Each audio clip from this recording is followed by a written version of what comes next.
Hey, everybody, we're back for our final preview of the upcoming week. We're going to preview the game between our beloved 49ers and the Chicago Bears. I want to go ahead and kick it over to you first, bro. Give us your thoughts on this game. I couldn't be more excited, but I want to hear your thoughts before I give mine. Yeah, I'm obviously excited as you are.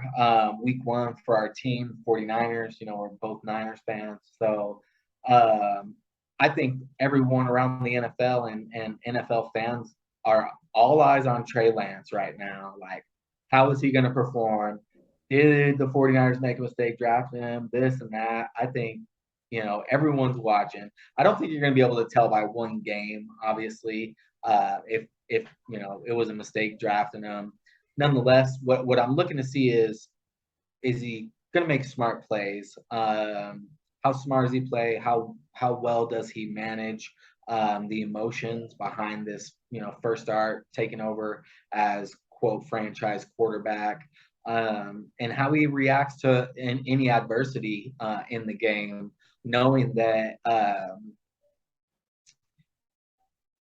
just kind of knowing that no matter what happens throughout adversity, he's going to have to be the starter moving forward. He's going to have to put it behind him. It's not like last year where when he started the game, he had adversity. He knew kind of in the back of his head, well, Jimmy's going to be back out there on the field, right? It's not like that this year. I think everyone knows Jimmy G is the backup quarterback, so Trey just needs to handle any adversity that comes his way well. I think that's what I'll be curious to see, and just does he play smart? Does he make smart decisions? Does he make quick decisions?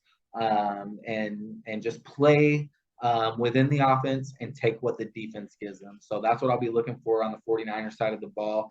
Also, I'll be looking at the D line as well. We, drafted some young talent. We have some young talent that we drafted a year ago as well that should all be there. We've got Bosa, who's everyone knows is a monster. Drake Jackson we drafted this year. And then last year we have why can't I think of his name at the moment?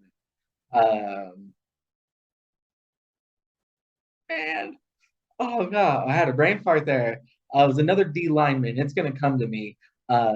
I really like the kid actually on tape. But nonetheless, I'll be looking at our D line. I'll be looking at how our DBs hold up as well. We have a young defensive group as far as the secondary goes. Our DBs are going to be key to our success this year.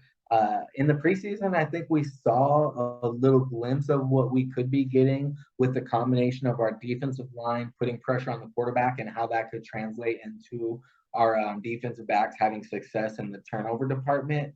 So I'll be really interested to see that. Now, as far as the Bears go, what I'm curious to see is how the new coaching staff and Justin Fields have kind of game plan together to, if they have really game plan to, I guess you would say, utilize his strengths and magnify the strengths of his game. Now, he has a phenomenal arm, but I don't think that last year the coaching staff really put him in a position to be successful. I don't think they really catered to his skill set. So I'll be looking to see that on the Bears side of the ball, because if they do, then Fields can be a really good quarterback in the league, I believe.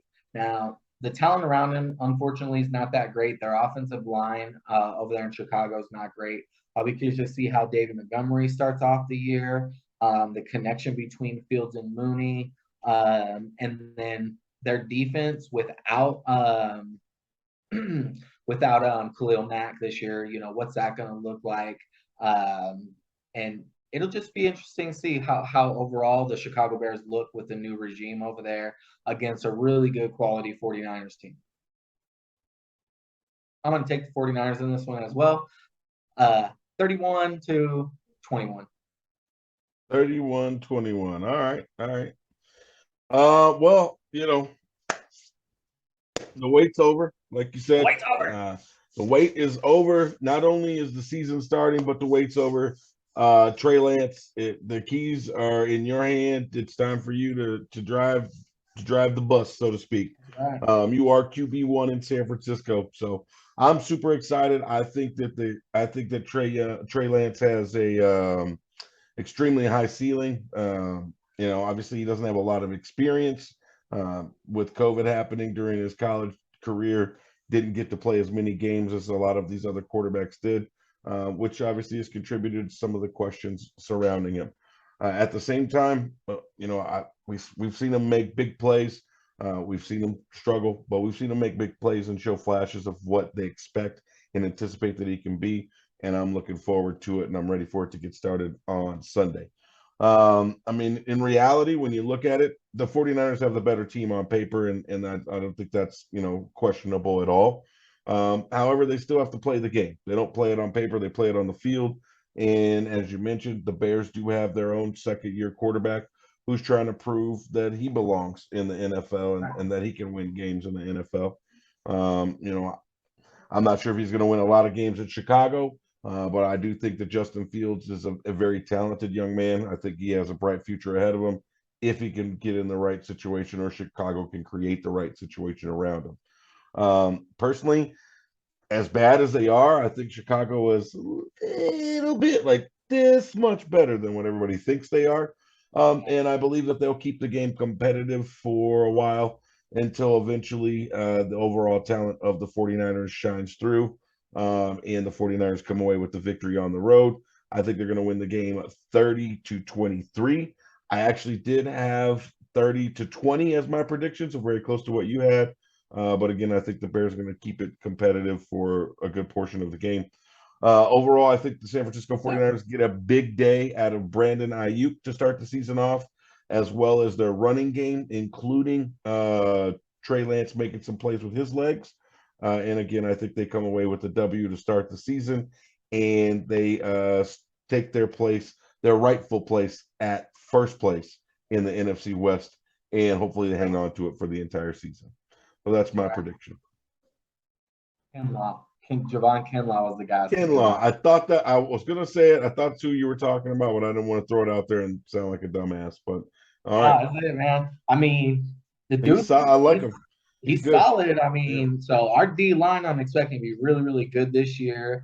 And Ayuk, you mentioned Ayuk too. I actually am curious to see if Ayuk, the hype surrounding him and Trey Lance during the offseason comes to fruition, and then see the picture of Elijah Mitchell. Curious to see if he can keep the same level of production that he was last year, and if he can stay healthy. So a lot of things I'll be looking for from our team, especially in this game. But also, I think, I'm be really interested to see how Fields play and how that coaching staff is really catered, if they've catered to him at all. Yeah, it's gonna be interesting. Two young guys. One guy played a ton in college, but's not in a really good situation in Chicago, and one guy that didn't really play a lot in college at all, but is on a team that's built to win right now. So, and the story after the draft, right, is, and that's a story even leading up to right now, is 49ers passed up on Justin Fields, so he's got a little bit of motivation in this game, Yep, very true. And I know it was only preseason, but if you look at the last preseason game, Trey Lance did not look very good, and Justin Fields went out and threw 3 touchdown passes in the last preseason game. So he's probably going to be full of confidence coming into the game. So I'm looking forward to it, obviously, as we are all 49ers games, but this one in particular because he's going against a guy that was drafted in the same class as him, who I thought we had a chance to draft at one point. So, but again, I think the Niners win it by a touchdown, and we start the season with a W. And get this train rolling, baby, all the way to Super Bowl 57. It will be nice to see the Cards take a L and Seahawks take a L on Monday Night Football. And we get the dub. That's happening. That'd be awesome. All right. That's our preview and prediction on the 49ers and Chicago Bears game. Please make sure you leave a comment. Let us know where we were right, where we were wrong. Make sure you hit that like button, subscribe, share with your friends and family. And as always, please be kind, even the Cowboys fans.